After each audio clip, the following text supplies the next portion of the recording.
ಕ್ಷೇತ್ರದಲ್ಲಿ ಸಾಧನೆ ಮಾಡುವ ಮೂಲಕ ಕೊಪ್ಪಳ ಜಿಲ್ಲೆ ಮತ್ತು ಗಂಗಾವತಿ ತಾಲೂಕಿನಲ್ಲಿ ಚಿರಪರಿಚಿತರಾಗಿದ್ದ ದಿವಂಗತ ಕುರುಗೋಡು ಸಣ್ಣಬಸಣ್ಣನವರ ಸುಪುತ್ರರಾಗಿರುವ ವಾಸ್ತು ತಜ್ಞರಾಗಿರುವ ಮಂಜುನಾಥ್ ಕುರುಗೋಡು ಅವರಿಗೆ ಗೌರವ ಡಾಕ್ಟರೇಟ್ ಪದವಿ ದೊರೆತ ಹಿನ್ನೆಲೆಯಲ್ಲಿ ಸಮಾಜ ಸೇವಕರಾಗಿರುವ ಸನ್ಮಾನ್ಯ ಶ್ರೀ ಹೊಸಳ್ಳಿ ಸಣ್ಣ ರಾಮಲಿಂಗಪ್ಪನವರು ಮತ್ತು ಪ್ರಸಿದ್ಧ ವೈದ್ಯರಾಗಿರುವ ಡಾಕ್ಟರ್ ಅರ್ಜುನ್ ಹೊಸಳ್ಳಿಯವರು ತಮ್ಮ ನಿವಾಸದಲ್ಲಿ ಆತ್ಮೀಯವಾಗಿ ಸನ್ಮಾನಿಸಿ ಗೌರವಿಸಿದರು. ವಾಸ್ತು ತಜ್ಞರಾಗಿರುವ ಡಾಕ್ಟರ್ ಮಂಜುನಾಥ್ ಕುರುಗೋಡು ಅವರಿಗೆ ಡಾಕ್ಟರೇಟ್ ಪದವಿ ದೊರಕಿದ್ದು ತುಂಬಾ ಸಂತೋಷದಾಯಕ ಸಂಗತಿಯಾಗಿದ್ದು, ವಾಸ್ತು ಕ್ಷೇತ್ರದಲ್ಲಿ ಇನ್ನಷ್ಟು ಹೆಸರು ಮಾಡುವ ಮೂಲಕ ಗಂಗಾವತಿ ಹೆಸರನ್ನ ರಾಜ್ಯ ಮಟ್ಟದವರೆಗೂ ಕೊಂಡೊಯ್ಯಲಿ ಎಂದು ಸಂತಸ ವ್ಯಕ್ತಪಡಿಸಿದರು.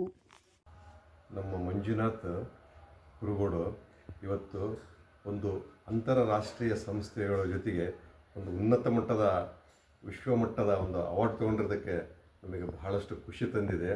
ಹಾಗಾಗಿ ಇವತ್ತು ನಮ್ಮದು ಖುಷಿಯನ್ನು ವ್ಯಕ್ತಪಡಿಸಲಾಗದಷ್ಟು ಸಂತೋಷ ಬಂದಿರೋದಕ್ಕೆ ಇವತ್ತು ಶಾಲಾಕ್ಕೆ ಸನ್ಮಾನ ಮಾಡಿ ಇದನ್ನು ನಮ್ಮ ಖುಷಿಯನ್ನು ವ್ಯಕ್ತಪಡಿಸ್ತಾ ಇದ್ದೀವಿ.